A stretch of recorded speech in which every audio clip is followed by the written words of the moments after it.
extremófilos, que eu vou contar um pouquinho mais em detalhes para vocês, e sempre buscando relacionar esse contexto da astrobiologia. E a primeira vez que eu tive contato com a astrobiologia, eu estava mais ou menos na metade da graduação, né? E eu estava meio confusa, que eu não fazia a menor ideia de que área que eu ia seguir dentro da biologia, porque eu gostava de muitas coisas diferentes, né? Eu acho que muitos de vocês devem se identificar com isso, assim, essa dificuldade da gente conseguir escolher uma única área para a gente seguir aí a nossa carreira acadêmica. Então, mas quando eu tive o contato pela primeira vez com a astrobiologia, foi numa aula da microbiologia, e o professor estava comentando sobre micro-organismos extremófilos e a relação deles com a astrobiologia. Então, a partir disso, eu decidi que era essa área que eu queria seguir na minha carreira. Eu fiquei completamente apaixonada e decidi que eu queria, então, me tornar astrobióloga, né? E estudando micro-organismos extremófilos. Então, assim, só para contar brevemente como que eu cheguei até aqui na minha carreira. Então, assim, só para a gente começar numa introdução, assim, do que é a astrobiologia, na minha época, como eu falei para vocês, a primeira vez que eu tive contato com esse termo foi durante a graduação. Mas hoje, eu acho que a gente já tem aí tantas ferramentas aí de internet, de rede social, que se você for perguntar até para uma criança, assim, muitas crianças já ouviram falar de astrobiologia, já tiveram esse contato. Na minha época, isso era bem mais difícil, né? Então, eu imagino que todos vocês já devem ter ouvido alguma vez falar sobre essa área da ciência. Então, o que a astrobiologia ela busca estudar, afinal? Então, a astrobiologia ela busca responder algumas das questões que a humanidade se faz desde os primórdios da civilização, que são aquelas perguntas bem existenciais, né, na verdade, que aqui eu coloquei algumas, né, para vocês verem. Por exemplo, o que é a vida, quem nós somos, da onde a gente veio, qual é o nosso futuro e aquela grande pergunta que é, será que a gente está sozinho no universo? Então, são algumas das perguntas que a astrobiologia tenta responder. E aí, só para trazer uma definição para vocês mais, digamos, científica, né, que é inclusive uma das definições adotadas pela NASA. Então, nessas definições, nessa aqui no caso, o que ela diz? Que a astrobiologia, ela estuda a origem, a evolução, a distribuição e o futuro da vida na Terra e a sua possibilidade de existência também fora do nosso planeta. Então, o que a gente pode ver com essa definição? Que a astrobiologia, ela não busca só tentar, então, encontrar vida fora do nosso planeta. Ela tenta estudar o fenômeno da vida em si. Isso inclui, na verdade, o único local que a gente conhece vida até o momento, que é a Terra. Então, dentro da astrobiologia, a gente também estuda as questões sobre a origem e a evolução da vida no nosso planeta. E para a astrobiologia fazer essas relações, é muito interessante porque a astrobiologia ela é uma área multidisciplinar. Então, a gente tem, eu vou trazer para vocês hoje a minha experiência como bióloga dentro da astrobiologia, mas com certeza se viesse aqui um astrônomo, um físico, um químico, um geólogo, que também trabalha com astrobiologia, eles poderiam trazer visões diferentes para vocês. Então, eu vou trazer a minha visão, né, de bióloga dentro da astrobiologia. E para isso, como a gente consegue fazer essas relações aí da biologia dentro da astrobiologia? A gente consegue englobar tanto áreas da ciência básicas, né, como também áreas da ciência aplicadas. Por exemplo, quando a gente vê áreas da ciência básica, então, como eu falei, a astrobiologia, ela se propõe a estudar a origem e a evolução da vida no nosso planeta e também a entender os limites da vida como a gente conhece. E a partir disso, a partir dessa ciência básica, né, que a gente classifica, né, como áreas da ciência básica, a gente também tem, dentro da astrobiologia, a parte de ciência aplicada, que seria o quê? A gente desenvolver tecnologias de exploração espacial para a gente conseguir, de fato, tentar buscar vida ou algum indício de vida fora do nosso planeta. Inclusive, também, a gente tentar colonizar outros locais, como Marte, né, por exemplo. Então, a astrobiologia, a gente consegue observar essa multidisciplinaridade e ainda essa comunicação entre a ciência básica e a ciência aplicada, o que é muito legal e é uma coisa bastante inovadora e é um desafio, na verdade, né, para nós cientistas, a gente conseguir fazer essas relações entre áreas tão diferentes. Então, o que eu vou trazer para vocês mais nessa apresentação, dentro da astrobiologia, porque, é claro, se eu fosse falar de cada área dentro da astrobiologia, a gente ia ficar num curso aqui de semanas ou até meses. Então, eu foquei numa área da astrobiologia que é a minha área, que é onde eu tenho mais experiência, que é na questão de tentar estudar os limites da vida aqui no nosso planeta.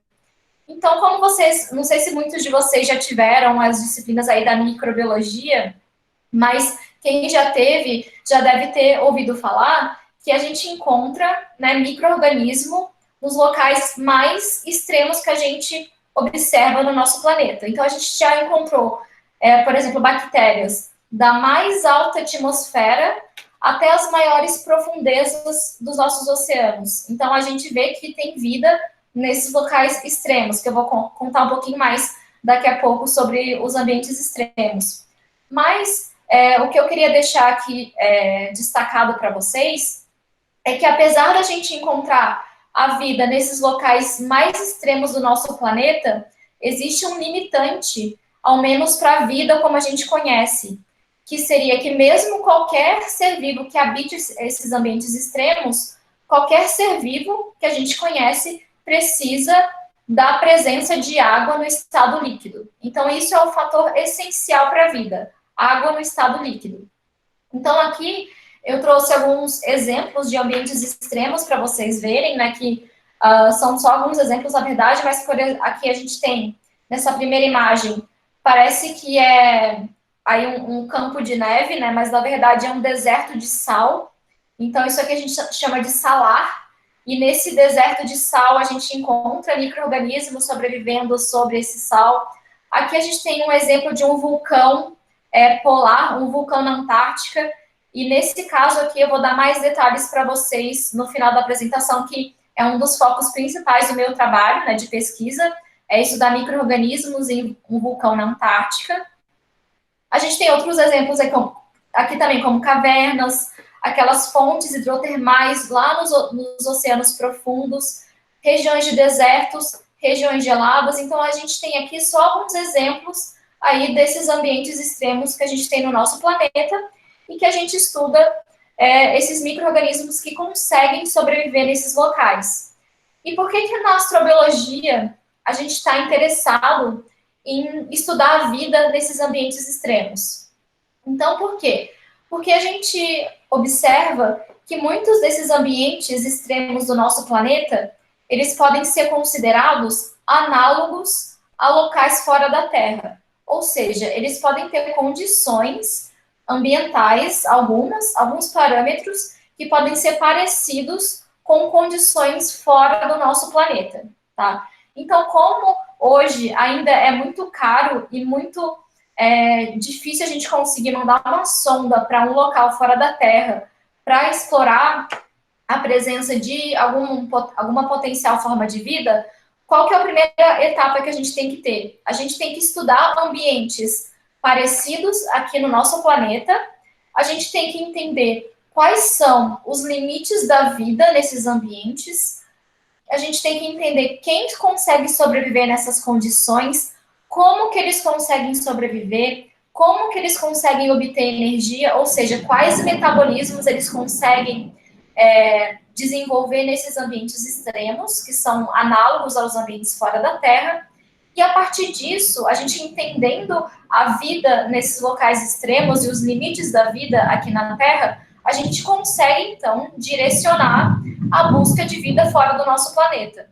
Então, por exemplo, se a gente for num lugar aqui na Terra parecido com a superfície de Marte, e a gente tenta descrever, então, esses micro-organismos que vivem ali, a gente pode entender melhor quais formas de vida são capazes de sobreviver naquela condição, quais os metabolismos que eles têm, e a partir disso a gente consegue direcionar melhor o que buscar de formas de vidas parecidas em Marte, por exemplo. Tá? Então, é por isso que na astrobiologia a gente se propõe a entender esses limites da vida nos locais extremos aqui do nosso planeta, que a gente considera parecidos com esses locais fora da Terra.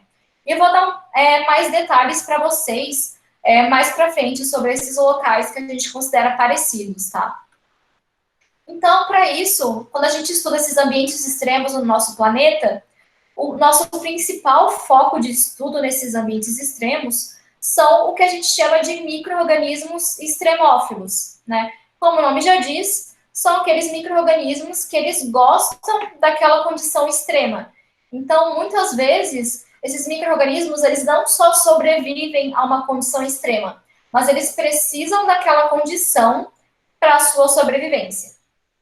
Então, eu trouxe aqui alguns exemplos para vocês de micro-organismos extremófilos. Tá? Tem aí vários nomes, provavelmente quem já teve microbiologia já aprendeu sobre isso, então a gente vai relembrar. Quem ainda não teve microbiologia, então já vai aí ter alguns spoilers do que vocês vão aprender na aula da microbiologia.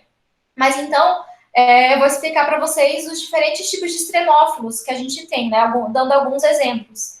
Então, esse primeiro exemplo são os termófilos, que são aqueles que gostam de temperaturas altas, né? Então, os termófilos, eles vivem ali, aqui tem um exemplo de uma fonte, de um hot spring, né, que é uma piscina termal, mas a gente tem termófilos naquelas fontes hidrotermais de oceano profundo, então são aqueles micro-organismos que sobrevivem em temperaturas altas, geralmente acima de 60 graus. Tá? Então, tem alguns exemplos de termófilos aqui. E aí, quando a gente vê, geralmente, os termófilos acima de 100 graus, eles geralmente são arqueias. As arqueias, elas são mais hipertermófilas, elas conseguem sobreviver, geralmente, né, a condições maiores de temperatura em relação às bactérias. Bom, aqui eu trouxe outro exemplo, que são os psicrófilos, que são os micro-organismos que gostam de condições frias, né, de temperaturas baixas. E aqui nesse vídeo tem um exemplo de uma bactéria que ela tem uma proteína que ela consegue induzir a nucleação de gelo. Então, vocês podem ver que aqui eles pingaram um pouco da cultura dessa bactéria. Aqui no meio de cultura que estava próximo de 0 grau. E vocês vão ver que essas proteínas dessa bactéria vão imediatamente congelar esse meio de cultura líquido que ela estava, que colocaram então ela nesse frasco. E aí vocês podem se perguntar por que raios, né, a bactéria vai querer induzir a formação de cristal de gelo, porque isso teoricamente iria danificar uma célula, né, de um micro-organismo ou qualquer outra célula de qualquer organismo. E aí o que é muito interessante dessa bactéria é por que ela induz essa formação de cristais de gelo. Então, imaginem que ela está lá no meio da Antártica, numa condição muito extrema, e quando imagina, você já está no fundo do poço, então você aceita o fundo do poço, né? Então, ela já está lá naquela condição ali de muito frio, então o que ela faz? Ela induz a formação desses cristais de gelo de forma controlada. E quando ela faz isso de forma controlada, ela consegue proteger a célula para a célula não ser danificada. Então, se não tivesse essas proteínas que induzem essa nucleação de gelo de forma organizada, esses cristais de gelo iriam ser produzidos ali de forma totalmente desorganizada e a célula não iria conseguir controlar, e esses cristais de gelo iriam romper toda a estrutura da célula. Então, é um mecanismo aí muito interessante que foi descoberto de como, por exemplo, uma bactéria consegue sobreviver ali em condições muito frias, né, abaixo da temperatura de congelamento. Então, é um exemplo aí de uma proteína que é responsável, um dos mecanismos responsáveis pela sobrevivência dessas bactérias em regiões geladas, tá? Só para dar um exemplo para vocês, mas tem uma série de mecanismos que esses micro-organismos têm para suportar essas condições extremas. Bom, aqui a gente tem outro exemplo, que são os acidófilos. Então, os acidófilos são aqueles extremófilos que eles sobrevivem em pH baixo, né? Então, a gente vê aí bactéria e arqueia também sobrevivendo em valores de pH próximos de 0, né? Então, aí realmente é impressionante como eles sobrevivem. O lado oposto, de pH alto, então quem sobrevive a pH alto, a gente chama de alcalófilos, né? Então são os extremófilos que gostam de pH alto. Então esse aqui é um exemplo de um lago lá nos Estados Unidos que se chama Mono Lake e que tem valores de pH próximos de 10 e 12, né? Então a gente encontra esses alcalófilos sobrevivendo nesses lagos alcalinos. Temos outro exemplo aqui, que são os halófilos. Então, aqui, como eu falei para vocês, é um deserto de sal. Então, a gente chama de salar. E esse aqui, ele está localizado lá no deserto do Atacama, no Chile. E a gente vê, principalmente, arqueias. Aqui tem um exemplo, que é essa arqueia que se chama Alobacterium salinarum. E ela sobrevive aí a altas concentrações de sal, né? Então, a gente consegue vê-las crescendo ali sobre esses cristais de sal. E quando a gente pensa em mar profundo, qual que é o problema que os micro-organismos enfrentam em mar profundo? Seriam principalmente as condições de alta pressão, né? E nessas condições de alta pressão, eu trouxe aqui para vocês terem uma ideia do que a pressão é capaz de fazer aí com. Aqui eu trouxe um exemplo de um copo de café. Um copo normal de café, desses que a gente usa, né, no dia a dia mesmo.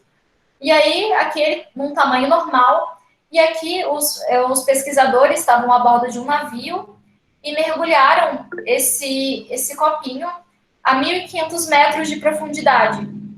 Então, o que a gente consegue ver? Olha o que a pressão fez com o tamanho desse copinho. Então, ela amassou ele completamente. Imagina o que a pressão não faz com uma célula de um micro-organismo.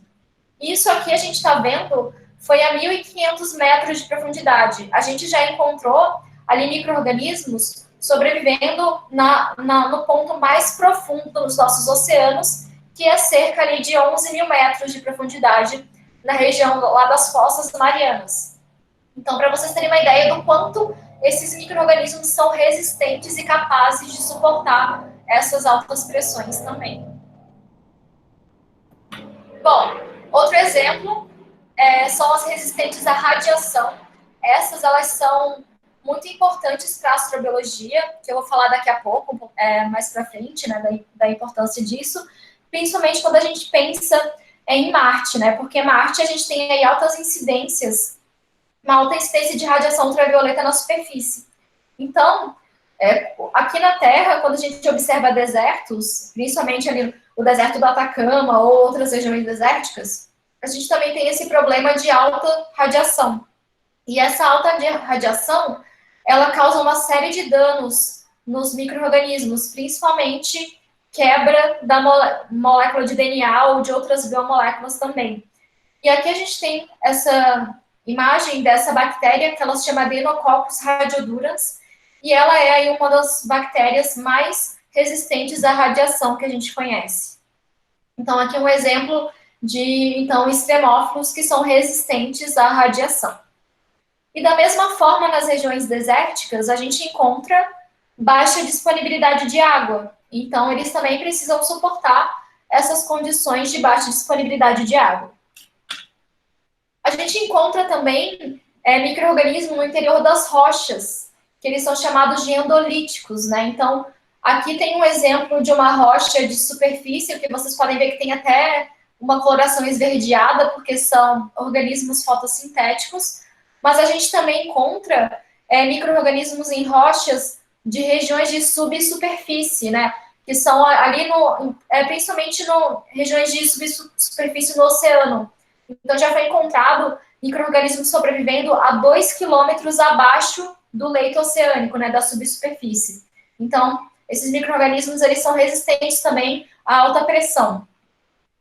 E aí, eu trouxe aqui para vocês alguns exemplos dos limites da vida que a gente tem até o momento. E eu digo até o momento porque, se vocês forem acompanhar aí essa literatura dos extremófilos, vocês vão ver que a cada momento novos extremófilos recordistas são descobertos. E é por isso que é tão importante a gente continuar estudando a vida nesses ambientes extremos do nosso planeta, porque a gente ainda está muito longe, eu acho, né, pelo menos na minha opinião, de saber quais são esses limites da vida, tá? Então, a gente ainda está muito longe de saber, a gente vem aí avançando aos poucos. E aí eu trouxe para vocês o que a gente tem até agora de recordistas em relação a alguns parâmetros. Então, essa aqui é um primeiro exemplo que eu trouxe para vocês, que eu estava falando agora há pouco, né, que é a Adenococcus radiodurans. Então, ela é a bactéria, ela está, inclusive, realmente no Guinness Book como a bactéria mais resistente a uma série de parâmetros, como, por exemplo, ela é principalmente resistente a altas doses de radiação. Então, ela sobrevive aqui a uma dose de até 15.000 grays de radiação ionizante. Para vocês terem uma ideia, a gente sobrevive a uma dose de 5 grays só. Então, ela é muito resistente à radiação. Mas ela também é resistente a condições como vácuo, quase zero umidade e a alguns extremos de temperatura. Inclusive, alguns pesquisadores enviaram essa bactéria para a Estação Espacial Internacional, que é aquela estação, né, que orbita o nosso planeta, e os astronautas, eles manipularam um experimento para ver se essa Adenococcus, ela sobreviveria a condições espaciais, ali na parte externa da estação. E adivinhem, ela conseguiu sobreviver às condições espaciais. Então, a Adenococcus radiodurans, ela vem sendo usada muito como um modelo aí para astrobiologia, principalmente no que diz respeito à busca de vida em Marte, que teria, então, essas condições aí de alta incidência de radiação e de baixa disponibilidade de água também. Bom, eu vi que tem uma pergunta aí no chat. Resistente à radiação, mas eu já vi que alguém respondeu. Obrigada. A Estela perguntou e o Emanuel respondeu. Então, muito obrigada. São piezófilos, os que resistem a alta pressão, isso mesmo. Bom, então, continuando os nossos limites da vida em relação à temperatura alta. Quem que é a nossa recordista? Essa arqueia, que ela se chama Methanopyrus candleri. Então, ela é uma arqueia hipertermófila, que ela consegue sobreviver a 122 graus. Então, é a temperatura mais alta que alguma forma de vida é capaz de suportar até onde a gente conhece, até o momento. E vocês podem imaginar que se vocês colocarem essa arqueia, por exemplo, numa autoclave, né, ela vai sobreviver, porque a autoclave, ela chega a 121 graus, e essa arqueia aí sobrevive a 122. Então, ela é realmente muito resistente à temperatura alta. Ela é a mais resistente que a gente conhece até o momento.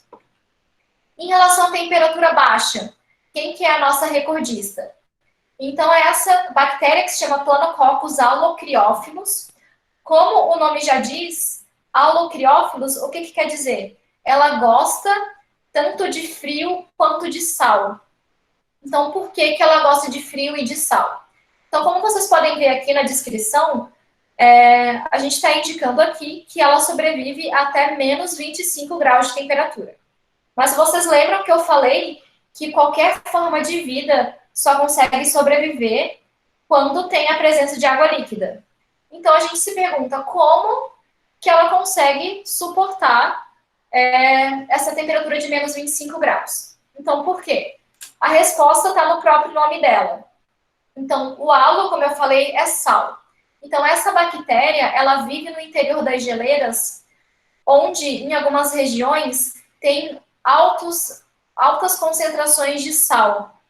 Então, essas regiões das geleiras, a gente chama de brine. Então, que seriam esses locais concentrados em sal. E o que o sal ele vai fazer com a temperatura de congelamento da água? Ele vai diminuir essa temperatura de congelamento. Então, quando tem muito sal, ali em torno de menos 25 graus, a gente pode observar algumas veias de água líquida no interior dessas geleiras, que é onde essa bactéria consegue sobreviver. E o que é muito interessante quando a gente pensa na astrobiologia é que já foram encontrados na região ali do solo de Marte formações de brines também, que seriam essa alta concentração de sal e a presença aí, provavelmente, dessas veias líquidas, devido a essa presença de sal. E quando a temperatura chega ali menos 20, menos 30, a gente pode ter água líquida. Tá, então, essa bactéria também, ela vem sendo aí bastante estudada em termos da astrobiologia, principalmente também em relação à busca de vida em Marte. Outro recordista, esse aqui em relação a pH baixo, essa arqueia que ela se chama Picrophilus oshimi. E vocês podem ver que ela sobrevive a um valor de pH de menos 0,06. Ou seja, ela sobrevive a um valor de pH negativo. E aqui a gente tem o pH ótimo dela de crescimento, que é 0,7. Então, esse aqui é o ótimo de crescimento. Se a gente colocar essa arqueia nas nossas condições, para ela, as nossas condições é extremo, tá? Então, ela realmente gosta dessa condição aqui de pH baixo. Bom, aí eu dei para vocês agora exemplos de extremófilos, tá? E alguns exemplos, a gente tem vários, né? Eu trouxe só alguns dos principais.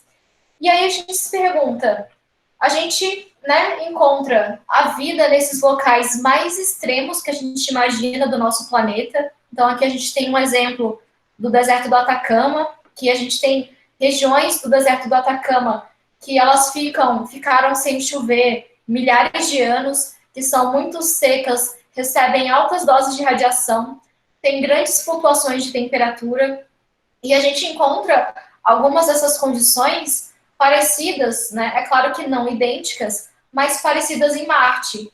E a gente se pergunta, se a gente tem, então, vida sobrevivendo nessas condições extremas, tão extremas do nosso planeta, será que fora da Terra também não é possível a gente encontrar alguma forma de vida semelhante?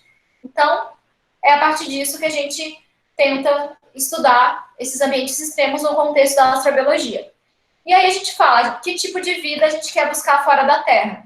Então, a astrobiologia a gente não busca aqueles alienígenas que nem do alienígenas do passado, né? Que alguns de vocês já devem ter visto. Então, a gente quer buscar algo parecido com esses extremófilos fora da Terra. Então, eles são aí o nosso modelo de estudo, os extremófilos, né? Para a busca de vida fora do nosso planeta. E aí, a primeira pergunta que a gente se faz quando a gente vai buscar vida fora do nosso planeta é aonde que a gente pretende buscar vida? Bom, antes da gente continuar nessa parte, eu queria perguntar se alguém tem alguma pergunta até agora em relação aos extremófilos, ou se tudo bem, já posso seguir para o próximo tema. Tudo certo? Ninguém tem nenhuma dúvida por enquanto. Se você tiver Eu acho que teve algumas perguntinhas aqui no chat, mas duas breves, depois da última que você chegou a comentar. Acho que não estava rolando o meu chat, é por isso que não tinha visto. Desculpa, gente. Imagina. A radiação, alguém comentou do tardígrado, né?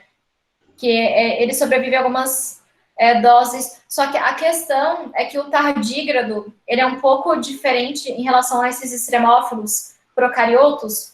Por quê? O tardígrado, quando você coloca ele numa condição extrema, ele fica no estado como se fosse de hibernação. Então, ele não fica no estado ótimo dele. Ao contrário desses micro-organismos extremófilos, né? Que nem eu estava falando para vocês. Uma termófila, 90 graus, para ela tá de boa ali sobrevivendo.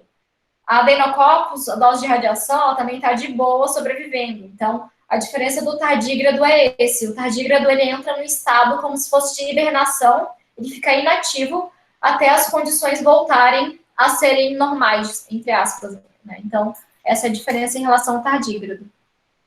Deixa eu ler aqui as outras perguntas.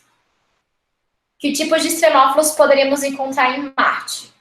Então, em Marte, eu vou contar para vocês, falar um pouquinho mais em detalhes sobre Marte daqui a pouco, mas, assim, de maneira geral, quando a gente estuda um ambiente fora da Terra, a gente primeiro pensa nas condições que ele tem. Então, Marte teria altas doses de radiação, quase nada de água líquida, muito pouco, mas eu já vou falar nisso em mais detalhes também. Então, teria que ser, se a gente pensar na sobrevivência na superfície do solo marciano, teria que ser um organismo resistente à radiação, resistente à baixa disponibilidade de água, né? E também o problema de Marte, do solo de Marte, é que tem muito perclorato, que é um sal que é altamente reativo, na verdade, né? É um sal muito reativo. E para a gente pensar, teria que ter algum micro-organismo que conseguisse sobreviver a esse sal tóxico do solo de Marte. Então, a gente tem aí dependendo também do ambiente em Marte, né? A gente tem vários tipos de ambientes em Marte que eu vou falar daqui a pouco, em mais detalhes, tá, para vocês. Mas, assim, a gente tem muita discussão de busca de vida na subsuperfície marciana, não somente na região superficial, que seria mais sujeita à radiação, enfim. Aí em Marte a gente tem bastante discussão em relação, porque tem muitos ambientes diferentes, né, em Marte. Não, nunca encontramos nenhum micro-organismo em Marte. Na verdade, até hoje, não temos nenhum indício de vida fora do nosso planeta. O único local que a gente encontrou vida foi o planeta Terra, somente. Brian, como se escreve? Brian, o Emanuel escreveu certo, é B-R-I-N-E, isso.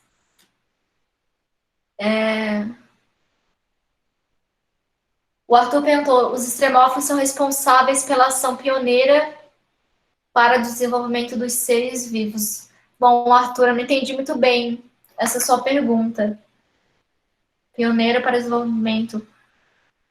Bom, eu não entendi muito bem, Arthur. Se você quiser formular de novo a pergunta, eu posso tentar entender melhor. Não entendi muito bem.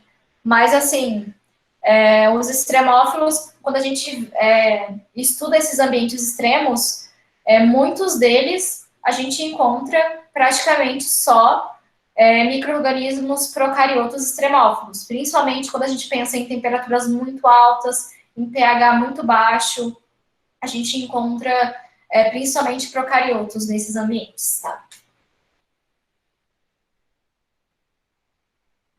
Que os extremófilos são essenciais para a vida como ela é hoje. Na verdade, os micro-organismos, né, de maneira geral, que a gente tem observado ao longo de muitos trabalhos durante as últimas décadas, né, principalmente da microbiologia ambiental, é que a gente vê que os micro-organismos, eles são os principais responsáveis pela reciclagem da matéria orgânica, pelos ciclos biogeoquímicos. Então, a vida no planeta, como a gente conhece, ela só é possível devido à presença desses micro-organismos, não somente extremófilos, tá? Então, de maneira geral, os micro-organismos, eles são muito importantes para a vida como a gente conhece aqui no nosso planeta, né?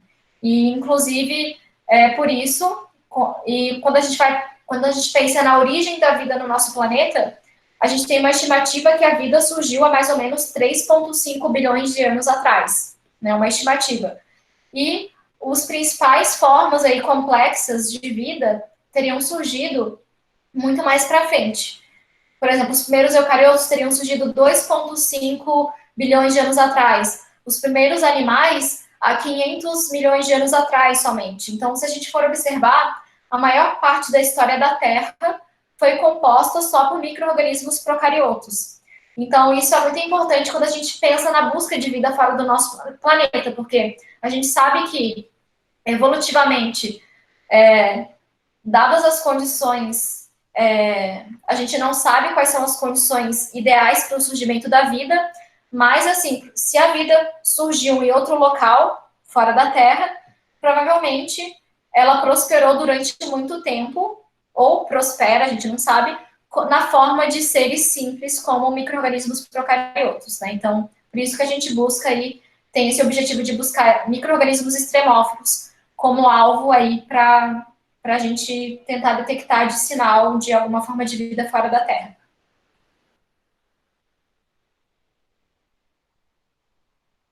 Isso, o Emanuel falou que os procariotos são a maior biomassa do nosso planeta, né? E não só em questão de biomassa, mas de importância de reciclagem aí de nutrientes dos ciclos biogeoquímicos. Então, eles são essenciais para a manutenção da vida complexa que a gente tem aqui no nosso planeta.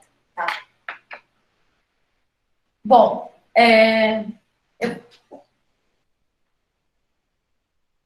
Bom, Eduardo, estrelas massivas podem produzir material essencial à vida.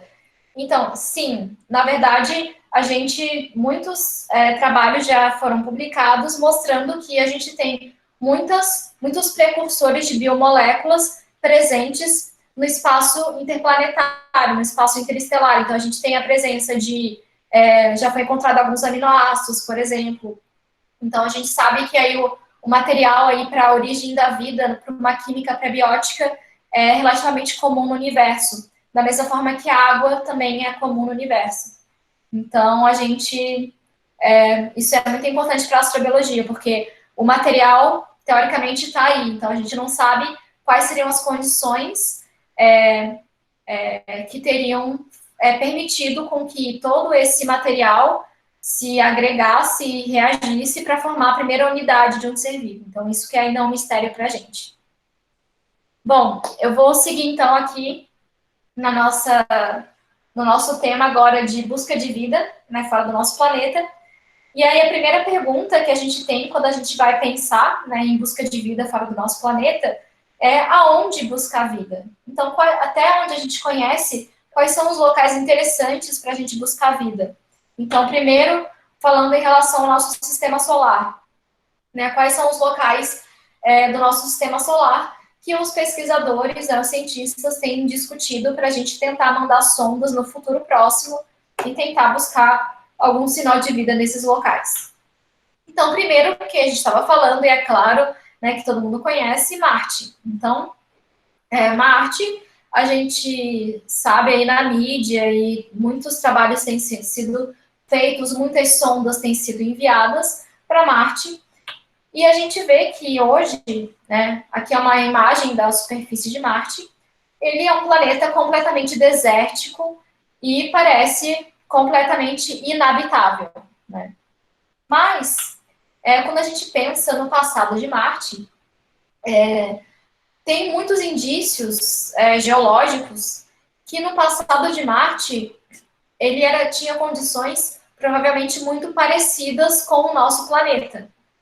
Então, tem indícios de que poderia ter oceanos de água líquida, talvez, ou pelo menos rios ou lagos de água líquida teriam existido na superfície de Marte no início, né, da formação desse planeta.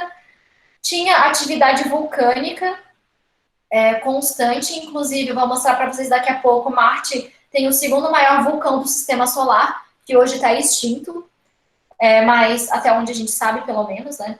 Mas, assim, muito provavelmente o passado de Marte tinha condições muito parecidas com o nosso planeta, talvez até um ciclo hidrológico, então tinha condições muito parecidas. Mas, Monte Olympus, exatamente, Manuel, vou falar dele daqui a pouco, desse vulcão que hoje é extinto, o Monte Olympus, né? Mas, hoje, por que a gente vê que Marte no passado teve essas condições aparentemente amenas e hoje é esse planeta completamente desértico? Então, o que aconteceu com Marte para ter tido essas mudanças climáticas aí tão extremas? Então, uma das hipóteses para Marte o que foi? Então, Marte é um planeta que ele é menor do que o nosso. E o que aconteceu? No passado, há alguns bilhões de anos atrás, o núcleo de Marte, da mesma forma que o núcleo da Terra, ele era um núcleo líquido, metálico, só que ele foi resfriando rápido ao longo do tempo, porque Marte é menor, é um planeta menor. E com esse resfriamento do núcleo, o que aconteceu? O que o núcleo do nosso planeta, por exemplo, qual que é uma das principais... o que ele é responsável em relação à proteção da Terra? Como ele é um núcleo líquido, metálico, com o movimento de rotação da Terra, ele gera um campo magnético, certo? E esse campo magnético, ele protege o planeta dos raios solares ou raios cósmicos muito intensos que poderiam danificar a nossa superfície. Só que Marte, então, resfriou esse núcleo líquido e, com isso, ele perdeu o campo magnético. Com a perda desse campo magnético, o que aconteceu? Esses ventos solares começaram a varrer a atmosfera de Marte. E varrendo a atmosfera, o planeta começou a, sem atmosfera, não tem efeito estufa, certo? Então, com uma atmosfera muito fina, Marte perdeu o seu efeito estufa Ocorreu, então, resfriamento, então a água líquida, ela ficou praticamente toda congelada, devido às temperaturas baixas. E também, com o resfriamento do núcleo, teve uma diminuição de atividade vulcânica, e até onde a gente sabe, Marte é um planeta morto geologicamente, não tem mais atividade tectônica, atividade vulcânica. Então, a atividade vulcânica poderia ser uma fonte, né, pelo calor, para ter a presença de água líquida, mas até onde a gente sabe, então Marte também perdeu essa atividade vulcânica. E aí, por isso, é uma das hipóteses de que Marte teve essa mudança de um planeta relativamente ameno para um planeta completamente desértico. E aí, aqui eu trouxe para vocês esse exemplo que a gente estava falando agora há pouco, do Monte Olympus, né? Então, o Monte Olympus, aqui tem um esquema, na verdade, é um esquema, uma imagem artística, né? Não é uma imagem real, mas ele mostra, então, as dimensões do Monte Olympus, que ele é o segundo maior vulcão do nosso sistema solar, e ele tem ali 25 metros de altura e 25 quilômetros de altura e 620 quilômetros de extensão. E aí, existe muita discussão de que quando a gente imagina vulcões aqui no nosso planeta, a gente encontrou, então, esses micro-organismos extremófilos sobrevivendo a essas condições. E aí a gente se pergunta, será que no passado de Marte poderia ter prosperado algum tipo de vida nas proximidades de um vulcão? Que a gente sabe que o vulcão ele pode ter gradientes de temperatura e compostos geoquímicos que propiciam o desenvolvimento de organismos, de micro-organismos metabolicamente diversos. Então, a gente pode pensar que talvez no passado de Marte, quando esse vulcão era ativo, poderia ter prosperado alguma forma de vida nessas proximidades. Então, o Monte Olympus ele tem aí sido discutido como um dos possíveis locais para a gente tentar buscar alguma forma de vida que teria sobrevivido no passado. Ou seja, a gente iria, teoricamente, buscar fósseis, né? Porque a gente sabe que hoje, no Monte Olympus, até onde a gente sabe, não tem condições propícias para a vida prosperar, mas pode ter tido no passado. Então, a discussão, no caso dos vulcões de Marte, seria a busca de vida passada, que seriam, no caso, fósseis. Mas, então, quando a gente fala de Marte no presente, então, até pouco tempo atrás, a gente tinha essa discussão. Vamos mandar uma sonda para Marte para tentar buscar fósseis, né, que seriam fósseis de micro-organismos que teriam sobrevivido em Marte quando as condições eram mais amenas. Porém, alguns estudos recentes, eu acho que, inclusive, foi há uns 2 anos atrás, foi descoberto por um satélite que orbita Marte, e que tem um equipamento como se fosse um ultrassom. Então, eles descobriram, cientistas italianos, na verdade, descobriram que provavelmente abaixo ali do Polo Sul de Marte tem um lago de mais ou menos 20 quilômetros de extensão com água líquida. Ou seja, seria um lago de 20 quilômetros de extensão de água líquida, que é muita coisa. Que estaria hoje, né, nesse momento, presente ali no Polo Sul de Marte. E esse lago, ele estaria ali abaixo de uma camada de solo congelado ou de gelo de mais ou menos 1,5 km. Então, ele não está nem tão fundo assim. E aí, essa descoberta, ela revolucionou a discussão sobre a busca de vida em Marte, porque até o momento a discussão era vamos buscar vida fóssil que teria, né, sobrevivido no passado, mas quando a gente pensa água líquida, pelo menos aqui na Terra, onde tem água líquida tem vida. Então, Marte tem sido hoje também um dos alvos no futuro de a gente tentar mandar uma sonda para tentar buscar não só vida fóssil, mas uma vida que poderia estar presente nesse momento, né, nesses locais que a gente encontra água líquida. E aqui a gente tem, então, o exemplo do lago. Aqui em cima, eu trouxe o exemplo do brine, que eu falei para vocês, no caso das geleiras, né, que nem na Antártica, por exemplo, que são aquelas regiões que têm altos depósitos de sal, e esse sal diminui a temperatura de congelamento da água e faz com que no solo de Marte possa ter alguma água líquida em pequenas quantidades de forma sazonal. Ou seja, às vezes durante o verão de Marte pode ter essas veias de água líquida nessas regiões de brines, tá? Então, esses brines, eles já tinham sido descobertos há algum tempo atrás. Mas esse lago, ele seria aí uma revolução aí da astrobiologia, porque foi encontrado 20 quilômetros de extensão de água líquida, tá? Então, foi uma descoberta aí muito importante mesmo para a astrobiologia.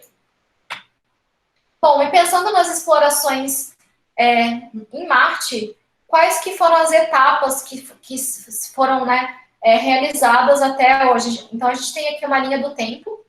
Então, primeiro, as primeiras sondas de Marte, o objetivo era o quê? Seguir a água, follow the water. Então, aonde tem água, os robôs, né, os rovers, foram tentar buscar esses locais em Marte que teriam possivelmente água no estado líquido, principalmente.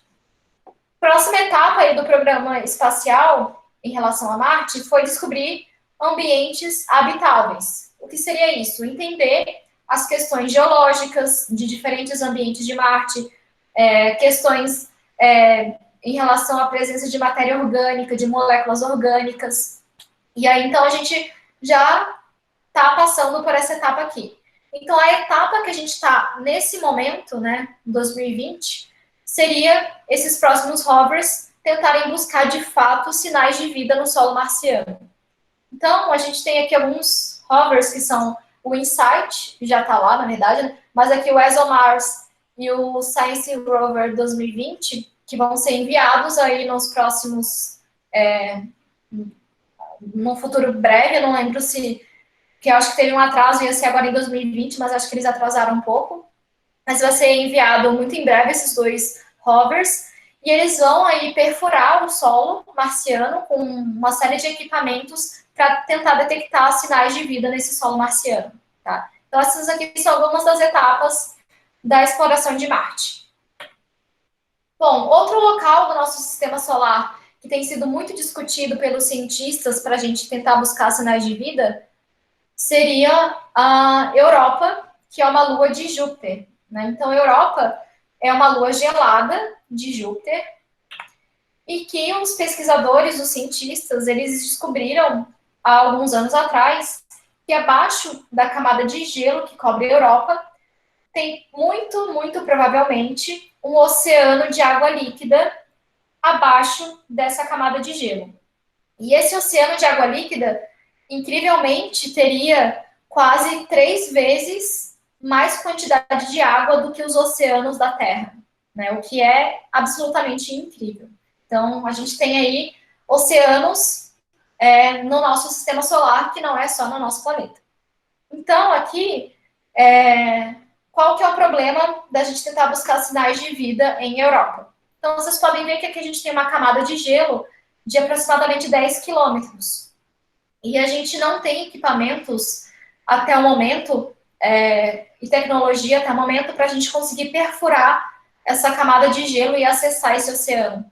Então, isso está sendo desenvolvido por muitos pesquisadores da NASA e da Agência Espacial Europeia também, para tentar desenvolver essas tecnologias e mandar aí no futuro sondas para estudarem o oceano de Europa. E aí, para o desenvolvimento dessas tecnologias, esses pesquisadores, eles usam locais na Terra que são análogos à Europa, por exemplo, que é o caso do Lago Vostok, que é um lago na Antártica. E o Lago Vostok, ele tem uma camada de gelo de 4 quilômetros, então ele está selado há milhões de anos. Então, abaixo dessa camada de gelo de 4 quilômetros tem esse lago, né, de água líquida, e muitos pesquisadores têm estudado esse lago, inclusive pesquisadores russos encontraram indícios de micro-organismos sobrevivendo nesse lago, e muitas tecnologias aí de exploração espacial estão sendo testadas em locais como esse, para tentar testar esses equipamentos de perfuração de gelo, para tentar no futuro aplicar esses equipamentos para a Europa, para tentar perfurar e acessar o oceano de Europa e tentar detectar algum sinal de vida ali. Tá? Outra lua muito interessante, que vem sendo muito discutida, é Encélados, que também é uma lua gelada, mas é uma lua de Saturno. E Encélados, da mesma forma, os cientistas também descobriram indícios de um oceano de água líquida abaixo da camada de gelo. Esse oceano ele seria menos volumoso do que o oceano de Europa, porque Encélado, inclusive, é uma lua muito menor, né? Ela é uma lua bem pequena. Mas o incrível de Encélado é que os cientistas descobriram que nesse leito oceânico tem o que é provavelmente fontes hidrotermais ali no fundo, que é que nem parecidas com as fontes hidrotermais que a gente observa aqui no nosso planeta. E a gente sabe que aqui na Terra, fontes hidrotermais é cheio de vida. Então, inclusive, aqui na Terra, a discussão da origem da vida no nosso planeta, o local que teria acontecido, então, a origem da vida, tem sido aí uma das hipóteses de ter sido nessas fontes hidrotermais da Terra. Então, a gente sabe que fontes hidrotermais têm condições muito propícias, provavelmente, para a origem e manutenção da vida. Então, por isso que Encélados tem sido aí discutida como um dos principais alvos para a gente tentar detectar alguma forma de vida nessas fumarolas de oceano profundo. E Encélados, vocês podem ver que aqui em cima tem uns jatos que são como se fossem geysers, ou que são chamados de plumas. E essas plumas, elas são ejetadas em direção à superfície e elas trazem material do fundo do oceano. E qual que é a vantagem disso? A vantagem é que a gente poderia mandar uma sonda para sobrevoar essas plumas e tentar detectar algum sinal de vida aqui, sem precisar perfurar esse oceano, que a gente ainda não sabe muito bem como fazer isso. Então, inclusive, a Cassini, que foi uma das sondas enviadas para Saturno e as luas de Saturno, sobrevoou essas plumas, só que ela não tinha equipamento para detectar sinais de vida. O equipamento que ela tinha conseguiu detectar partículas de sílica que só poderiam ter sido formadas em temperaturas acima de 80 graus. E aí, a partir disso, eles inferiram a presença aí dessas fontes hidrotermais ali no fundo oceânico, de Encélados. Foi a partir disso, então, que foi inferido pelo estudo dessa sonda chamada Cassini, que, então, encontrou essas partículas de sílica nessas plumas. E aí, o que tem sido feito em relação a ambientes análogos aqui na Terra? Então, os cientistas têm estudado vulcões em regiões geladas, como na Antártica, para tentar, então, ajudar a direcionar a busca de vida em Encélados. Então, esse aqui, na verdade, é um dos trabalhos que eu desenvolvo, né, na minha pesquisa, desde o doutorado, que é estudar micro-organismos em vulcões na Antártica e tentando fazer essa relação, principalmente com Encélados. Então, eu vou contar para vocês um pouquinho mais sobre o meu trabalho daqui a pouco, tá? Mas, então, aqui, de maneira geral, é como a gente estuda ambientes análogos aqui na Terra, em comparação com Encélados. E aí, a NASA, ano passado, publicou esse roadmap, que é como se fosse as próximas diretrizes, os próximos objetivos da NASA em relação a mundos oceânicos. Então, a NASA já começou a discutir a exploração da vida nos oceanos extraterrestres, então nos oceanos do nosso sistema solar. E aí ela vem procurando seguir, na verdade, as etapas que vêm acontecendo em Marte, né? Então, primeiro, identificar onde tem esses oceanos que abrigam, então, água líquida, onde no nosso sistema solar a gente consegue encontrar, caracterizar esses oceanos, entender se eles têm condições habitáveis, ou seja, se eles têm moléculas orgânicas capazes de suportar alguma forma de vida, e depois, por fim, buscar a vida propriamente, né?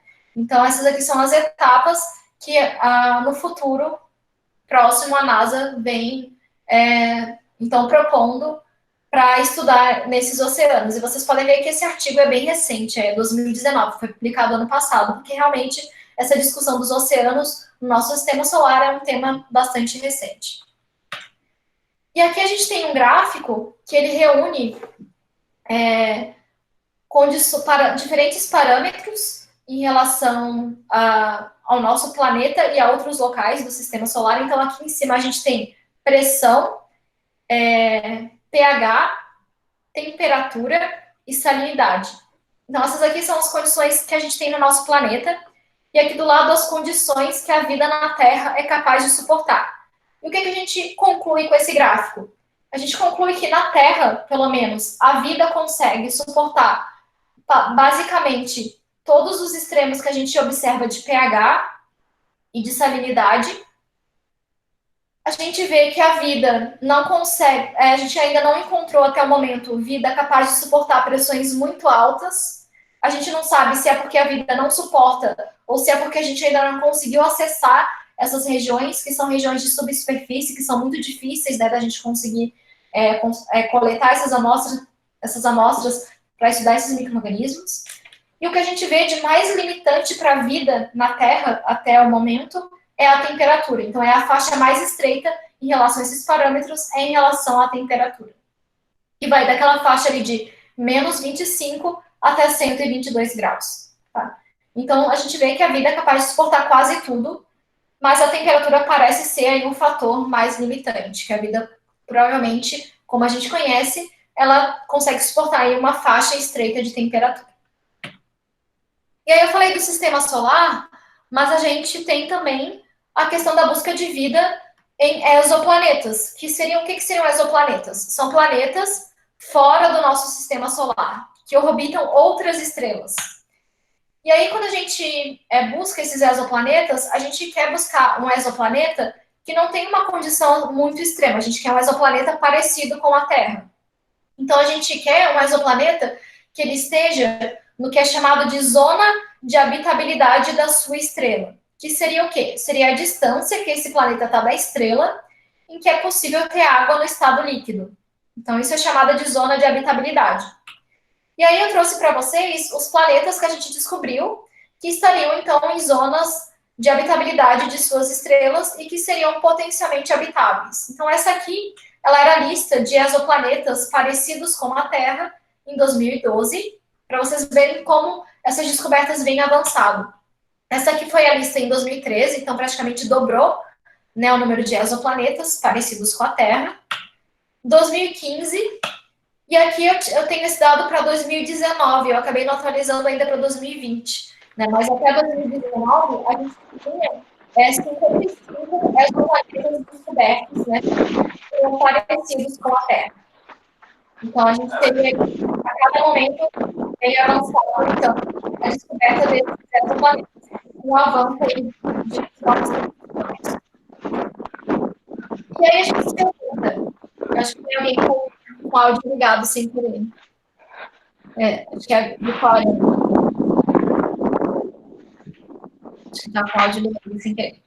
Bom, então, quando a gente pensa em busca de vida fora do nosso planeta, a gente pensa o que procurar, né? Então, é claro que a gente falou de extremófilos, mas o que especificamente, o que seria parecido de extremófilos, o que a gente gostaria de detectar nesses locais? Então, é o que a gente chama de bioassinaturas. Então, o que a gente detectar fora da Terra? Seriam bioassinaturas. Então, bioassinaturas, como o nome já diz, seriam assinaturas de vida. Então, qualquer molécula, qualquer indício que mostre que aquilo veio a partir de um ser vivo, tá? E o que a gente poderia ter de exemplo de bioassinatura? A gente pode ter, por exemplo, molécula como o DNA, né, moléculas complexas como o DNA. Podemos ter fósseis como bioassinaturas, inclusive gases, né? Gases, a gente tem um exemplo do nosso planeta de um gás que é uma bioassinatura da Terra. Alguém sabe me dizer qual seria o gás que seria a nossa bioassinatura? Oxigênio. Exatamente, o oxigênio. Por quê? O oxigênio não tinha em grandes quantidades no início da formação do nosso planeta. Ele foi produzido há mais ou menos 2,5 bilhões de anos atrás pelas primeiras cianobactérias. Então, o oxigênio no nosso planeta foi produzido pela vida, né, em escala global. Isso é muito legal porque a gente imagina que no nosso planeta a gente tem aí formas de vida capazes de modificar a atmosfera de um planeta, né, de maneira global. E os gases, eles são muito legais quando a gente pensa na busca de vida nos exoplanetas. Porque nos exoplanetas, que eu já vou falar, inclusive agora nesse tema de como buscar vida fora da Terra, nos exoplanetas a gente não consegue, que nem Marte, mandar uma sonda para, por exemplo, estudar o solo de um exoplaneta. A gente não consegue, porque ele está muito distante. Então, ele demoraria para chegar uma sonda em um exoplaneta mais próximo, talvez milhares de anos. Então, não é viável. Então, a gente estuda esses exoplanetas a partir de telescópios, né? Então, à distância. Então, os gases, eles são importantes no caso dos exoplanetas, por quê? Imagina que a gente tem um exoplaneta, a gente estuda a geologia desse exoplaneta e a gente encontra, então, a composição atmosférica desse exoplaneta. E aí, talvez a gente pode indicar algum gás dessa atmosfera que só poderia ser explicado pela presença de alguma forma de vida ali. Então, os gases, eles são muito importantes como bioassinaturas quando a gente, então, procura vida em exoplanetas. Porque em exoplaneta a gente não tem resolução para tentar encontrar uma molécula de DNA, por exemplo. Então, a gente teria uma resolução para estudar uma atmosfera, então, e tentar detectar algum possível gás presente que poderia ser indicativo de produção biológica. Através de espectroscopia, exatamente. São métodos espectroscópicos, né, que estudam a composição atmosférica desses exoplanetas. Mas isso só tem sido possível com o avanço aí de novos telescópios, que vão ter aí resoluções muito melhores do que os telescópios que a gente tem até o momento. E quando a gente vê locais próximos do nosso sistema solar, é claro, a gente pode mandar rovers, equipamentos, robôs, satélites, para tentar, então, buscar essas bioassinaturas nesses locais do nosso sistema solar. Tá? Então, essa é a diferença de busca de vida no sistema solar e busca de vida em exoplanetas. E aí, com isso, vem crescendo aí um novo campo que é chamado de astrobiotecnologia, né, que seria o desenvolvimento de novas tecnologias para tentar detectar essas bioassinaturas in situ. Então, esse campo aí da astrobiotecnologia tem sido discutido recentemente, e principalmente aí no desenho de equipamentos tipo mini sequenciadores de DNA, ou sistemas de microfluídica, sistemas de microarranjos, para tentar, então, acoplar esses equipamentos de detecção de biomoléculas em futuros robôs para exploração aí de Marte, por exemplo, ou até das luas geladas do nosso sistema solar. Então, vem surgindo essa nova área da astrobiotecnologia, inclusive quando a gente pensa na questão de colonização de Marte, né? Porque quando a gente pensa que tem uma planta e proposta por esse grupo, esse pesquisador, de como poderia ser aí uma colônia em Marte, e nessa colônia em Marte seria essencial a gente ter micro-organismos, por exemplo, para fazer biomineração, ou seja, aquelas bactérias que são quimio-litotróficas, que conseguem extrair metais e minerais do solo marciano. Então, aqui tem alguns exemplos, né, dessas bactérias que poderiam fazer essa atividade aí de biomineração. Ou ainda, por exemplo, a gente poderia usar cianobactérias para fazer toda a questão de produção de oxigênio, como produtores primários, como produtores de biocombustíveis. Então, tem aí nessa proposição aí dessa colônia a utilização aí de micro-organismos da Terra dentro da astrobiotecnologia para, então, produzirem essa matéria-prima aí para uma possível colônia em Marte, né? Uma possível colônia humana em Marte. Só que é claro que a gente sabe que uma cianobactéria ou uma bactéria da Terra não vai sobreviver a condições marcianas. A gente pode, é claro, ter muitas estratégias para remediar isso. Uma das estratégias é a engenharia genética, né? Então, tem sido aí proposto, por exemplo, fazer engenharia genética de cianobactérias para tentar fazer com que elas consigam sobreviver a maiores doses de radiação e consigam, mesmo assim, produzir oxigênio e terem um crescimento aí viável nas condições de Marte através da engenharia genética. Então, isso é uma linha de pesquisa dentro da astrobiologia que engloba essa questão da astrobiotecnologia. Então, quem tiver interesse aí nessa área, é uma dica, que é uma área, assim, realmente muito nova e muito interessante, que, inclusive, a gente ainda tem poucas pessoas no mundo trabalhando nessa questão. E aí, para encerrar não, na verdade, eu acho que eu tenho 20 minutos, então eu vou usar aí os meus 20 minutos para contar um pouquinho para vocês sobre como, no meu trabalho, eu consigo fazer essa relação de extremófilos com a astrobiologia, tá? Então, eu vou dar alguns exemplos aí de como eu venho estudado esses micro-organismos extremófilos no contexto aí das pesquisas de astrobiologia. Então, como eu falei para vocês, um dos meus principais trabalhos de pesquisa é estudar micro-organismos extremófilos em um vulcão ativo na Antártica. Então, nesse vulcão ativo, a gente tem condições de temperaturas muito quentes, né, por ser um vulcão, e muito frias por estar numa região polar.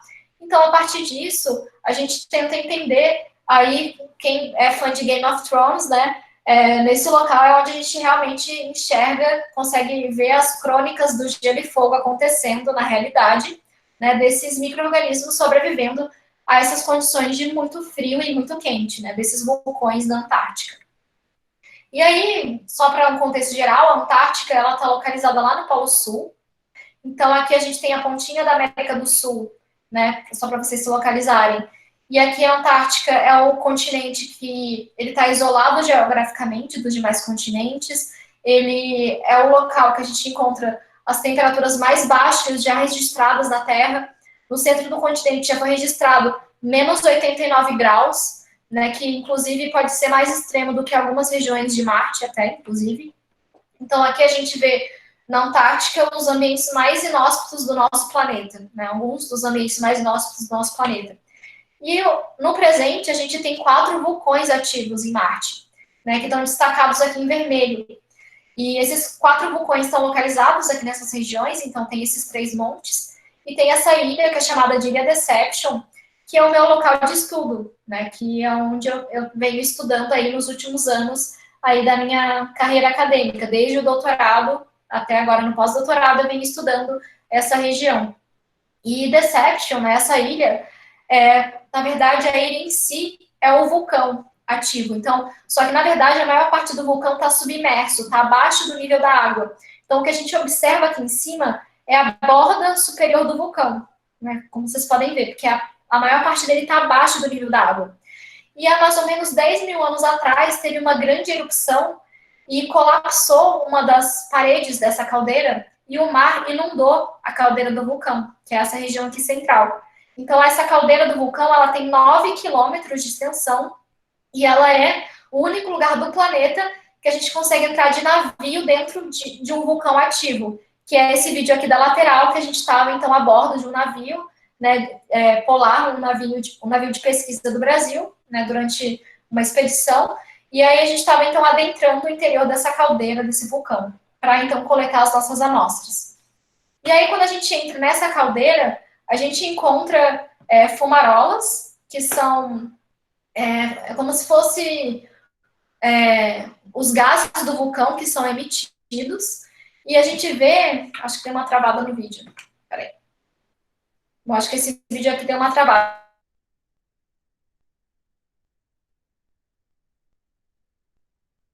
Temperaturas que vão de 50 graus, e a gente coleta essas amostras em gradientes de temperatura para tentar entender como os micro-organismos suportam essas condições extremas aí de 50 graus a zero. Mas a gente tem esse outro ponto dentro da caldeira, que se chama Fumarole Bay, que tem temperaturas que chegam a 100 graus. E a água ali ferve, né? Que a temperatura é tão alta que a gente vê essa água fervendo. E aí, essa região, a gente também vê fumarolas submersas. E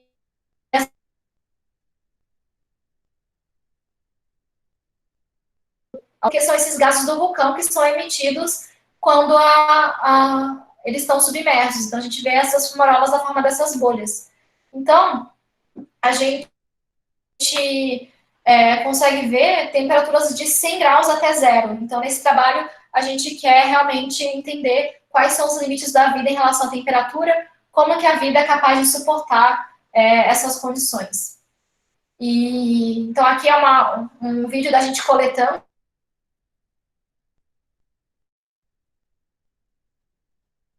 É tão fria, resfria totalmente, então o ar já fica completamente frio.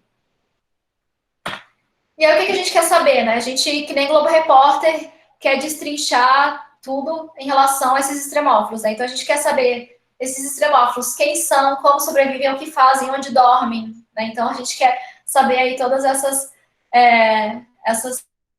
perguntas para tentar ver como isso pode ajudar, então, a gente a determinar esses alvos para a busca de vida fora da Terra, né? Principalmente a gente tentar entender quais são os limites da vida no nosso planeta. E como que a gente estuda esses micro-organismos? Então, quem já fez microbiologia deve saber que... Eu tô lendo os comentários. É que tem muito comentário e eu não tô conseguindo ler. Mas depois no final eu leio, para não atrasar muito. Então, como que a gente estuda esses micro-organismos? Se a gente fosse cultivar esses micro-organismos no laboratório, tem uma estimativa que a gente só consegue cultivar cerca de 1% de quem estava naquele ambiente, nas condições de laboratório. Então, o que a gente faz? A gente usa uma técnica que se chama metagenoma. Então, como o nome já diz, metagenoma, a gente quer sequenciar os genomas de todos os micro-organismos que estavam presentes em uma determinada amostra. E a partir disso, a gente consegue decifrar quais os genes que esses extremófilos têm, que são para conferir adaptação a essas condições extremas, quais genes eles têm de diferentes metabolismos para eles conseguirem obter energia, e também a gente está tentando reconstruir genomas a partir de metagenoma. Então, a gente consegue reconstruir genomas de micro-organismos que ainda não foram cultivados, nunca foram cultivados, né? Que é uma abordagem bem nova que a gente vem, então, feito, né, realizado aí nos últimos anos, né, com esse estudo, que é a reconstrução de genomas de extremófilos ainda não cultivados. E aí eu não vou dar muitos detalhes sobre os resultados, depois eu posso passar para vocês, quem tiver mais interesse, mas assim, só de maneira geral, lá em Deception, a gente encontrou, por exemplo, arqueias que são comuns em fontes hidrotermais de oceano profundo, então a gente encontrou elas num vulcão de superfície, e foi a primeira vez que foi descrito a presença desses grupos de hipertermófilos da Antártica, o que foi um resultado muito interessante, né, do nosso trabalho. E a gente tem feito aí, tentado entender como os parâmetros do ambiente influenciam esses micro-organismos, então quais as condições, por exemplo, de compostos orgânicos influenciam a presença desses extremófilos. A gente tem tentado entender os mecanismos de sobrevivência desses extremófilos. Por exemplo, as fumarolas, a gente viu muitos genes envolvidos com formas de estresse oxidativo, enquanto em geleiras com forma de estresse osmótico. Então, eu não vou dar muitos detalhes para vocês sobre essas coisas muito específicas. Se quem tiver interesse, pode falar comigo depois, que eu posso passar material para vocês, com certeza. Então, não vou ficar dando muitos detalhes, mas a gente tem identificado esses genes aí de resistência a condições extremas nesses extremófilos. A gente tem identificado os diferentes metabolismos, ou seja, as diferentes formas que eles têm de obter energia em diferentes condições de temperatura. Então, por exemplo, em geleiras a gente vê mais acontecendo o metabolismo do nitrogênio, enquanto em fumarolas muito quentes, mais metabolismo de sulfato.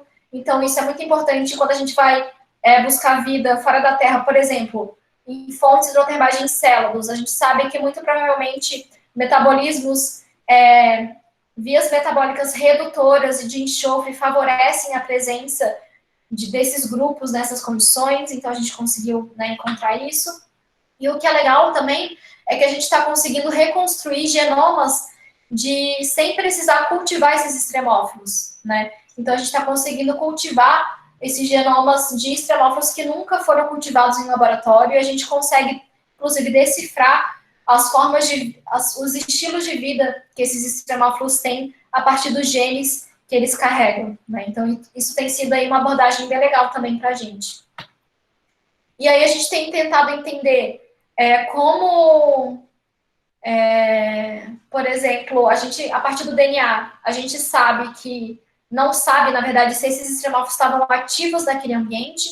Então, a gente fez um trabalho muito simples, na verdade, de cultivo de extremófilos, então, tanto de psicrófilos quanto de termófilos. Então, a gente fez o cultivo dessas amostras de Deception em temperaturas de 60 graus e A4, para ver se a gente conseguia recuperar, né, esses extremófilos em todas as temperaturas.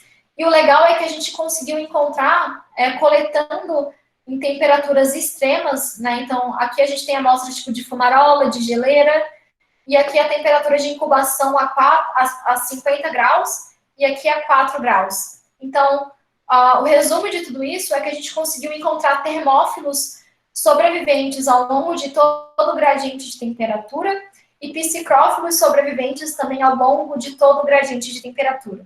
Então, por exemplo, a gente conseguiu isolar uma bactéria psicrófila que gosta de frio a partir de uma fumarola que estava a 100 graus. Então, a gente se pergunta como que, né, um psicrófilo vai sobreviver ali numa fumarola de 100 graus. Então, a gente não faz a menor ideia ainda, a gente só conseguiu cultivar e obter esses organismos, tá? Então, a gente ainda não sabe muito bem como que eles sobrevivem a essa condição. E a gente tem feito alguns experimentos de resistência à radiação e à dessecação, que são algumas condições importantes para Marte, né? Então, a gente tem selecionado também aí alguns micro-organismos promissores como modelos para a gente tentar, então, direcionar a busca de vida em Marte. E aí, um outro exemplo de ambiente que a gente vem estudado é o interior do continente da Antártica, numa região que o Brasil tem um módulo que se chama módulo criosfera, então ele fica lá no meio do continente, onde qualquer lado que você olhe só tem gelo. E aí, o que o nosso grupo fez? A gente cavou um laboratório no fundo do gelo, então tem quase 2 metros no fundo desse gelo, e a gente tem estudado os micro-organismos ao longo da profundidade desse gelo. Então, a gente coleta esse gelo da maneira mais asséptica possível, a gente derrete, filtra essa água e estuda os micro-organismos que estavam sobrevivendo nesse gelo. Outros trabalhos também que a gente tem feito com esses extremófilos é no laboratório de astrobiologia da USP, né, que ele fica no Instituto de Química. E lá tem essa câmara de simulação multiparamétrica. Então, ela consegue simular, ao mesmo tempo, vários parâmetros, tipo temperatura, composição atmosférica, radiação, pressão. Então, o pessoal lá do Astrolab, eles têm testado, por exemplo, se uma bactéria conseguiria sobreviver a um verão marciano. Então, eles têm feito, então, usado essa câmara para tentar verificar a sobrevivência de extremófilos em condições fora da Terra. Principalmente em Marte, é o que tem sido feito até o momento, principalmente simulações de Marte. Bom, para encerrar, eu trouxe para vocês de curiosidade, que eu acho que toda vez que eu falo sobre esses trabalhos na Antártica, as pessoas sempre perguntam como que é a logística da gente fazer pesquisa, né, lá no continente gelado. Como que a gente faz para desenvolver essas pesquisas, né, na Antártica. Então, eu vou contar para vocês, assim, bem menos de 10 minutinhos, 5 minutos, como que a gente faz, né, para participar dessas expedições. Então, essas expedições, elas são feitas pelo Programa Antártico Brasileiro. Então, o Programa Antártico, ele faz todo o apoio logístico para a gente coletar essas amostras, e o Programa Antártico, ele é tanto o CNPq quanto a Marinha, né, fazem parte aí dessa logística e financiamento do Programa Antártico Brasileiro. E antes da gente ir para a Antártica, a gente tem que fazer um treinamento, né, que a gente fica uma semana na Ilha da Marambaia, que é lá na Marinha do Rio de Janeiro. Então, a gente fica no centro de adestramento da Marinha, é como se chama. Então, a gente é adestrado, né, durante uma semana. Então, a gente fica nos alojamentos, assim, uma semana mesmo, confinados, fazendo todo o treinamento de sobrevivência. E aí a gente experimenta as vestimentas que a gente usa na Antártica, que nem essa aqui, que é o Mustang, é um macacão flutuante, e que ele conserva a temperatura do nosso corpo por um tempo, não muito tempo, mas por um tempo. A gente faz treinamento de sobrevivência no mar, então a gente tem que subir no bote com esse macacão, desvirar o bote para simular como se a gente tivesse, por exemplo, o bote virado por alguma onda, a gente tem que ter um tempo para conseguir desvirar e sobreviver, porque vocês lembram que lá na Antártica a temperatura da água é muito fria, ela chega mais ou menos a 0 grau. Então, se a gente cair na água sem roupa nenhuma, a gente tem 30 segundos de vida. Então, a gente tem que tomar muito cuidado com esses treinamentos, então, de sobrevivência na água, e tem que ser tudo muito rápido, porque isso pode custar a nossa vida, né? Então, a gente faz todo esse treinamento, e aí, depois de uma semana, a gente faz exercício físico, tem um monte de etapas para cumprir, e aí a gente, enfim, passando por tudo isso, consegue, então, a gente ganha até uma carteirinha aí que a gente passou no treinamento pré-antártico. E aí, quando a gente inicia as expedições, a gente inicia lá do Rio de Janeiro, e a gente pega carona nesse avião, que é um avião da aeronáutica, né, da Força Aérea Brasileira, que é um Hércules. E esse avião, né, então a gente vai carregando lá em nosso mochilão, nosso material. E aí, aqui a gente tem alguns vídeos dentro desse Hércules. E vocês podem ver que lá é apertado, a gente vai cruzando a perna com o da frente, é barulhento, quase não tem duas janelas da frente, duas janelas atrás, então é escuro, barulhento e apertado. Então só que assim, eu particularmente acho muito divertido, porque eu acho que é uma aventura, assim, parece que a gente está no filme, assim, né? Então eu acho muito divertido essa etapa. E aí a gente chegando a gente vai do Rio de Janeiro até Punta Arenas, que é uma cidade no sul do Chile, que fica na Patagônia chilena, que é onde a gente aguarda para fazer as travessias para a Antártica. E aí, lá no sul do Chile, a gente embarca, muitas vezes, nesse navio, que é o navio que eu mostrei para vocês aquela filmagem. E esse navio se chama Navio Polar Almirante Maximiano. Então, ele é um navio de pesquisa do Brasil, muito equipado, muito eficiente para as nossas coletas. E aí a gente embarca nesse navio lá no Chile.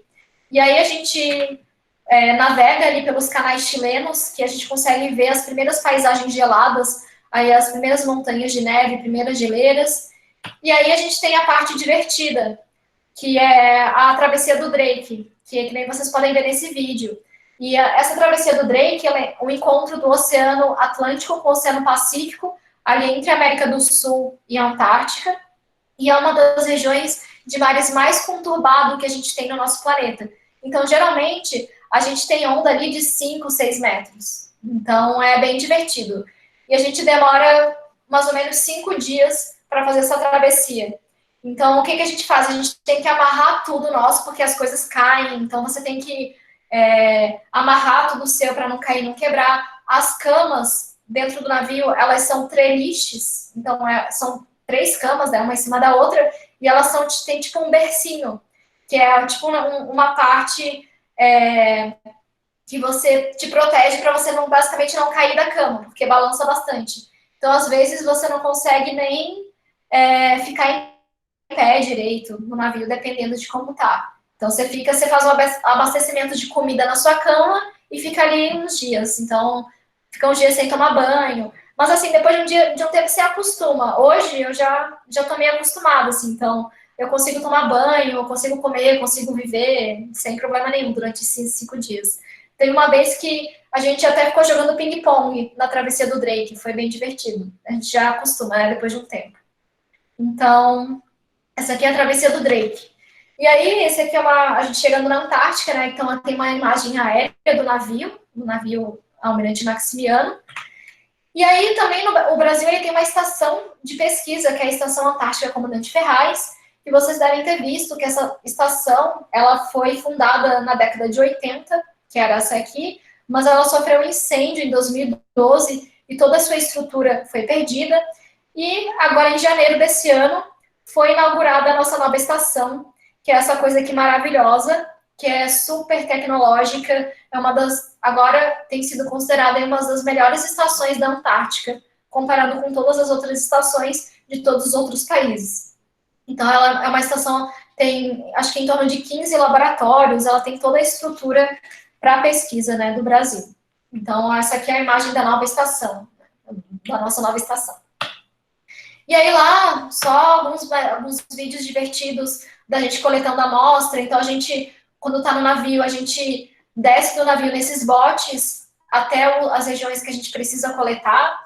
Algumas regiões a gente, por exemplo, no topo de geleiras, a gente não consegue chegar a pé, então a gente vai com apoio de helicópteros.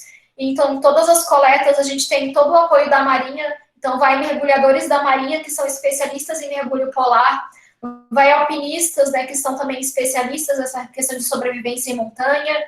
Então, a gente tem todo aí um grupo de profissionais muito eficiente e competentes para dar o apoio às nossas pesquisas. E aí a gente enterra, então coleta as nossas amostras, desce de bote, coleta, e depois a gente volta, então, para o navio. Aqui, inclusive, a gente tem laboratório no navio, que a gente faz alguns experimentos. A gente não consegue fazer todos experimentos, mas alguns a gente consegue. E aqui a gente também coleta, na Antártica, sedimento de mar profundo. Então, esse aqui, a gente coletou a 1.000 metros de profundidade, com esse equipamento que se chama Boxcore. Então, vocês podem ver que é essa lama, né? Então, a gente estuda também micro-organismos que vivem ali nas profundezas do oceano que envolve a Antártica. E aí, para finalizar, agora eu juro que eu acabei, já falei demais. Então, a mensagem final que eu queria deixar para vocês é que a astrobiologia, ela tem todo esse caráter multidisciplinar que eu acho incrível, e, inclusive, foi uma das coisas que mais me conquistou na astrobiologia, é essa comunicação que a gente tem que fazer entre as diferentes áreas. Então, na astrobiologia, a gente tem biólogos, astrônomos, filósofos, químicos, geólogos, físicos, e, inclusive, essa comunicação eu acho muito incrível. E, na verdade, é um desafio para a gente, inclusive, porque imagina um biólogo falar de DNA para um astrônomo, ou um astrônomo falar de uma estrela X para nós biólogos. Então, é muito difícil a gente se comunicar, mas é só com essa interdisciplinaridade que a gente vai conseguir, talvez no futuro próximo, responder a essas grandes questões que a astrobiologia se propõe. Então, talvez, será que no futuro breve a gente vai conseguir responder se a gente está ou não sozinho no universo? Ou talvez no futuro breve a gente vai vislumbrar os primeiros passos da humanidade fora do nosso planeta. Então, queria deixar para vocês que essa informação que eu fico muito feliz de transmitir, que a Sociedade Brasileira de Astrobiologia, ela foi fundada, né, ano passado. Então, a gente tem hoje uma Sociedade Brasileira de Astrobiologia, que foi uma conquista enorme para o Brasil nessa área. E vocês podem seguir, entrar no site, que é o sbastrobi.org. E a gente também tem um livro em PDF, que é esse aqui, Astrobiologia é uma Ciência Emergente, que ele é totalmente gratuito e ele foi inteiramente escrito por autores brasileiros. E ele aborda as diferentes áreas dentro da astrobiologia. Ele é muito didático e quem se interessar aí em estudar mais a fundo a astrobiologia, eu indico muito esse livro, tá? Que ele é muito interessante. E aí, eu também queria falar, para encerrar, que a gente, com a astrobiologia, a gente tem um poder aí de inspiração, principalmente de jovens e crianças, muito grande, que é o que eu tenho observado aí nos últimos anos. Então, a gente tem buscado se envolver com muitas atividades de divulgação científica, porque eu acho que isso é muito importante, a gente mostrar para a sociedade o trabalho que a gente está fazendo dentro dessa área da astrobiologia.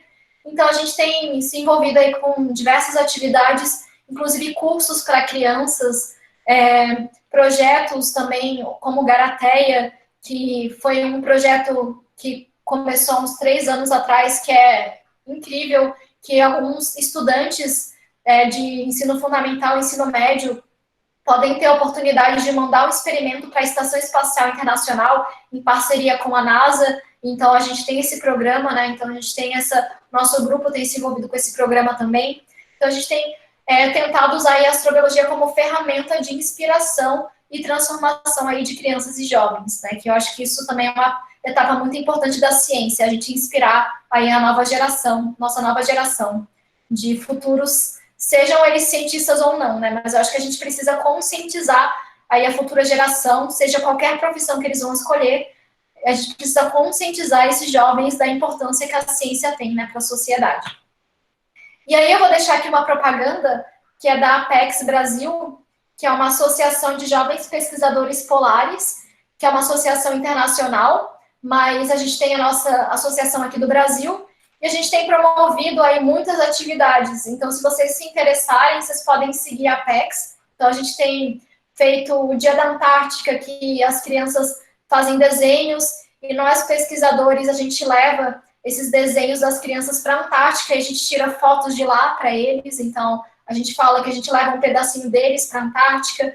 A gente vai também para escolas fazer atividades para mostrar a importância da ciência, da Antártica, da astrobiologia para crianças de todas as idades. Isso aqui foi uma escola, né, que eu fui em Diadema, que foi, nossa, incrível. A gente sai de lá totalmente inspirado, porque as crianças são maravilhosas, elas são interessadas, e é realmente muito inspirador a gente trabalhar com essas crianças.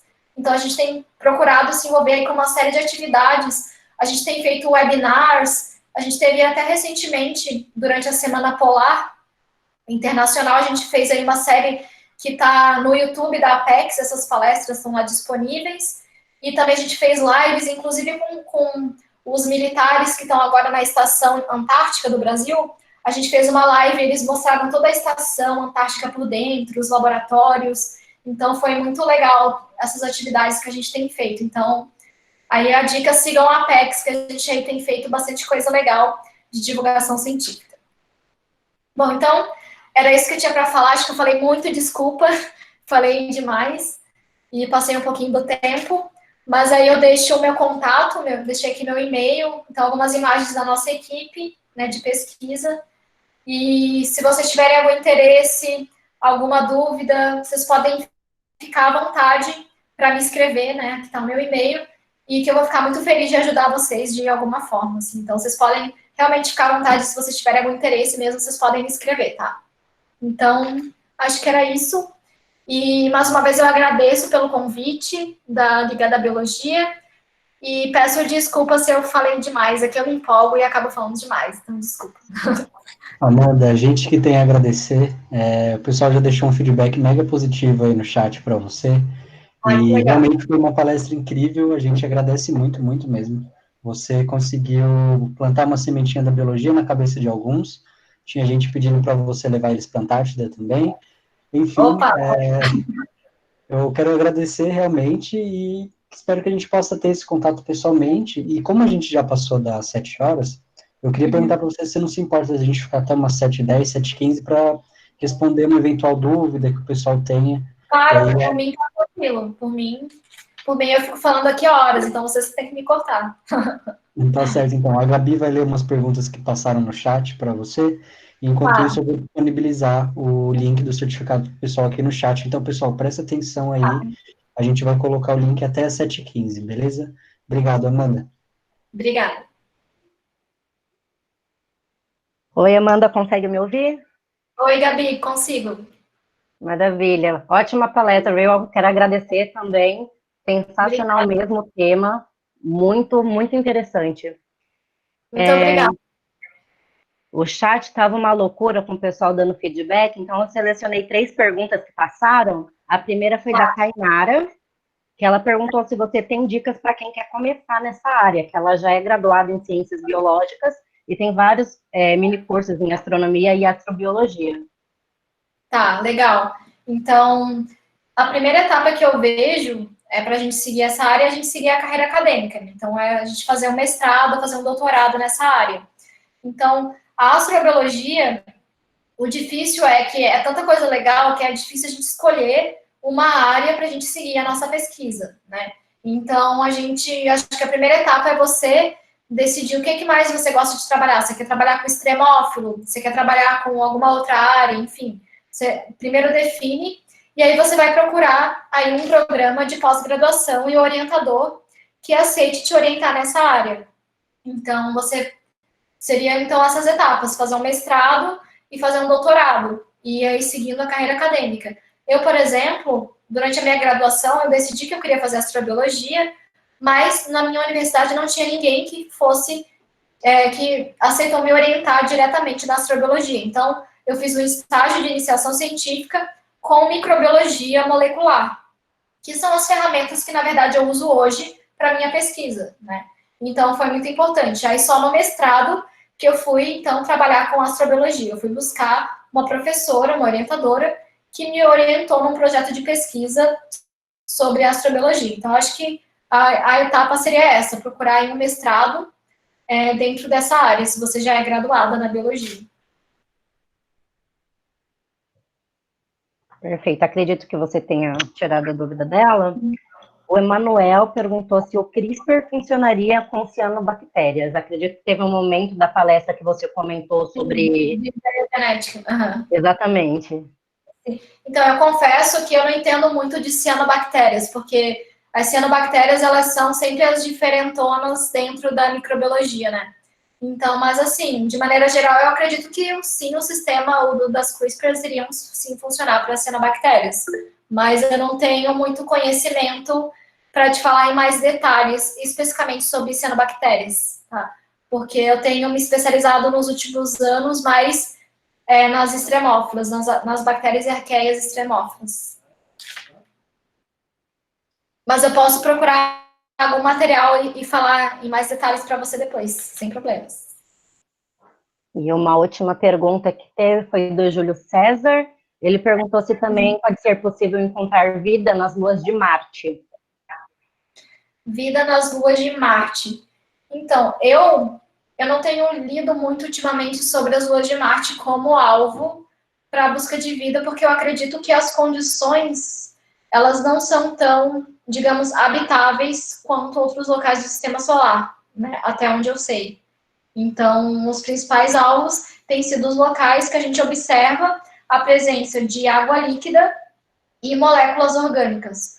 Então, até onde eu sei, nas luas de Marte ainda não foi detectado nenhum indício de água líquida e nem de moléculas orgânicas. Então, por isso, eu acredito que não tem sido aí um dos alvos principais, até onde eu sei. Show. Eu acho que essas foram as perguntas que se perderam no chat, e a gente teve diversos comentários aí durante, e eu não sei, eu quero sugerir para o pessoal, se alguém tiver alguma pergunta, fica à vontade para fazer. A gente tem mais um tempinho ainda aqui antes de encerrar, e de novo eu quero agradecer a Amanda e parabenizar por esse trabalho que é tão interessante, tão incrível, visto os pés que a ciência anda hoje em dia. Ter gente trabalhando como você aí é realmente gratificante, é muito legal saber. Muito obrigada. Eu que agradeço de verdade aí o espaço e a oportunidade de falar um pouquinho sobre o nosso trabalho. E para mim é realmente sempre um prazer. E eu de verdade fico aberta se alguém tiver interesse, quiser, quando tudo voltar ao normal, conhecer o nosso laboratório, conhecer lá nosso espaço físico, vocês estão muito convidados e vai ser um prazer receber vocês lá. Então a gente pode, quando tudo voltar ao normal, também combinar uma visita lá no laboratório. Tá certo. Então, perguntaram se você não está precisando de assistente também, para... De assistente? A gente tem, não sei se a Heloísa está aí ainda, né? Mas a Heloísa, ela tem feito estágio lá no laboratório, acho que já faz mais de um ano. Então, ela está desenvolvendo lá um projeto com algumas amostras da Antártica também. Então, quem tiver interesse em um estágio de iniciação científica, com certeza é possível. A gente pode combinar. Viu? Então, acho que a pergunta despretensiosa acabou saindo alguma coisa daí. E é isso, obrigado. E, pessoal, alguma última pergunta, se alguém quiser se manifestar, a gente está aqui, senão a gente já encerra por enquanto. Bem, acredito que seja isso. Então, a gente vai encerrando por aqui. Mais uma vez, obrigado, Amanda. E eu quero agradecer a todo mundo que esteve presente também. Essas quinta-feira a gente não vai ter palestra essa semana, para quem está acostumado com a gente com 2 palestras, a gente vai aderir ao feriado aqui na Universidade de São Judas, e aí a gente volta semana que vem, novamente. Mas é isso, obrigado.